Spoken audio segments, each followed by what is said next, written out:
of all, I just want to say, we shot that movie over 20 years ago, so, people have different perspectives, and it's been a long time. I also want to say, every comedian that I've worked with, every comedian that I've put in a movie, I only put them in the movie because I thought that was funny. I thought that was perfect for the part. I tried to put them in a position to win. That's what it's all about, I don't, look at from, Chris Tucker and Bernie Mac and Mike Epps, Katt Williams, Ricky Smiley, Micheal Blackson, Cedric, Kevin Hart. All these guys I know are funny as hell. I didn't discover them. They were doing their stand-up, or doing their thing, and I knew that they were great and that they could act, and that if I had an opportunity, I was going to give them an opportunity. To me, that's what it's all about. As far as specific things, Cat was 100 on a few things. Most of what he was saying, a couple things, I just want to clarify. When we bring in a new, comedian, we do have them try out for different roles. So Ricky did give Money Mike a shot. But when we saw him and, we kind of saw how he moved and how he was, auditioning, we decided that he would be a better, Santa Claus, which was, to me, the perfect casting. When we saw Mike, damn, I call him Money Mike. When we saw Katt, when I saw him, I just knew that he was perfect for Money Mike. And, Katt, said he wrote his role, which, the role was written, but he enhanced it. This is why Katt was so dope in the movie.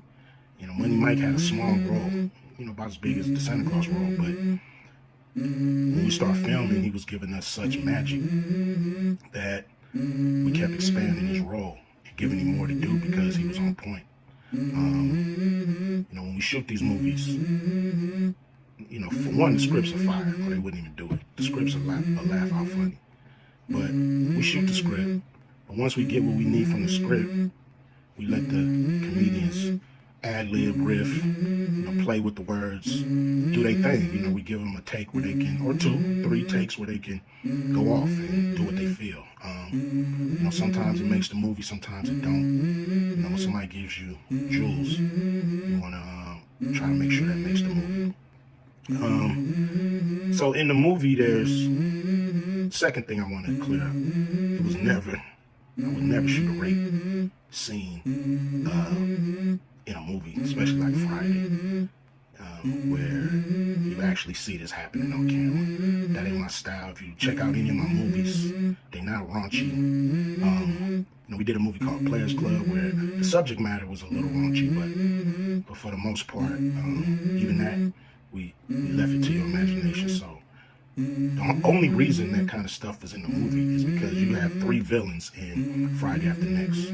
You have Santa Claus stealing presents. You have Damon, just got out of prison, sweating. Craig and Day for the rent money. And then you have Money Mike, pimp that treats his woman, like a property. So Craig is always fighting the villains in the movie, from the Joker Brothers to Debo. And so we already had Craig fighting Santa Claus, and the only real way to get rid of the other 2 villains was to have them go against each other. And the plier joke was always in the script. It was never, we would never ever show that.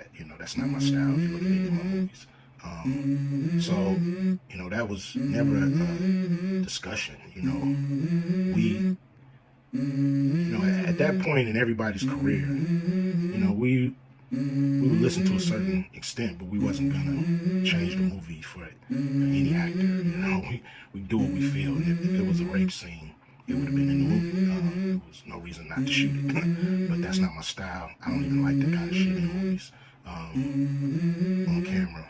And so, that was, to me, a little discrepancy there. Katt He wrote a lot of his part because, you know, like I said, he was giving us jewels, so we were keeping the camera rolling. He was coming off the dome. He was coming prepared every day to steal the show. You know, that was his mission.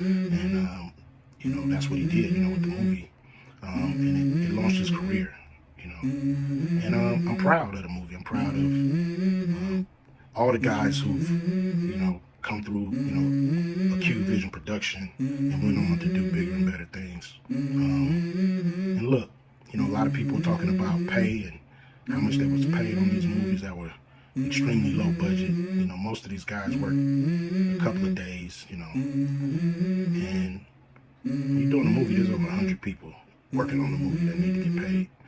Most of them got to get paid every day. And there's pre-production and post-production. Even after you finish with the actors, you gotta pay editors and sound people. And my movies are all about quality, so most of the money go up on the screen.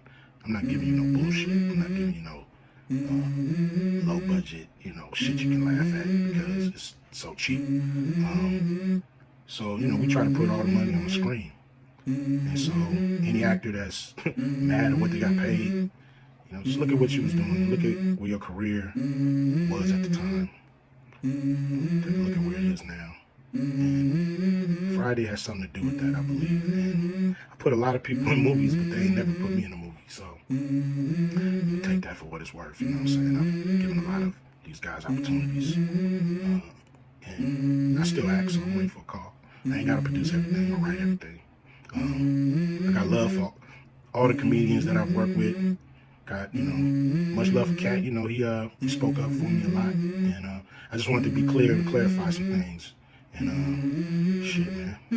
I hope y'all have a good Let's time. go. Real talk, man, I speak that. Stay flow pan with the crease at. I'm trying to find where the sheep at. They be like, man, I'm Christian. Sauced up and I came through tripping.